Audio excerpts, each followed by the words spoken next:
Hi everybody, here we are again. Last time we talked about what frequency means. And we said that the number of times something oscillates within a certain amount of time is its frequency. So in terms of sound, that oscillation is expressed in terms of changes in air pressure. With the air pressure, an oscillation being defined as the air pressure starting at one point, going up, then coming down, then going back to where it started. So in a sense, the air pressure oscillates like a circle in cycles. And in order for us to sense that change in air pressure as sound, that change has to happen from about 20 times per second to about 20,000 times or cycles per second. So another way to say it is you could say the range of our hearing goes from 20 hertz, otherwise known as a cycle per second, to 20 kilohertz, or 20,000 cycles per second. And just so you know, the Heinrich Rudolf Hertz, or Henk, was the guy who proved the existence of radio waves. And he had this unit of measurement, cycles per second, named after him in his honor. And how cool would it be to have a unit of measurement named after yourself?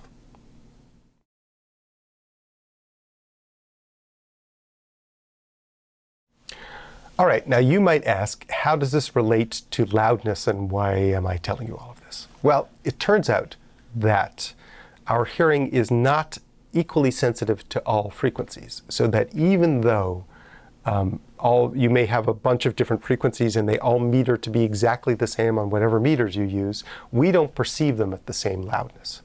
And you could say that our hearing is, or our perception, maybe, is more sensitive to some frequency ranges than others. So let's take the entire frequency range. We said from 20 hertz to 20 kilohertz. Let's divide it up into different ranges. So how about the first one, 20 hertz to 500 hertz, we'll call that the low range. From 500 hertz to 5 kilohertz, the mid-range. And from 5 kilohertz to 20 kilohertz, the high range. As it turns out, we are more sensitive by quite a bit to the mid-range of frequencies. Now, why the hell would that be?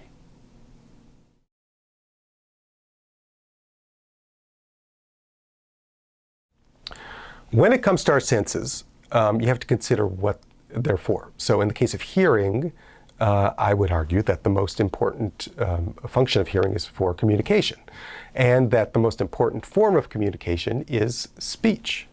So it makes some sense that our hearing has evolved over time to become more sensitive to the range of frequencies which is most important for understanding speech. And that range of frequencies turns out to be in the mid-range.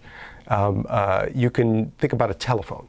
And when you listen to music over a telephone, doesn't sound so good, but speech sounds perfectly fine. And telephones are optimized to handle the mid-range. So this is all very interesting, but the question is, how does that relate to loudness? So if you consider that our hearing is more sensitive to the mid-range than it is to the low end and the high end, really the question is, how does that change what you do to make something appear loud? And let me know what you think in the comments section.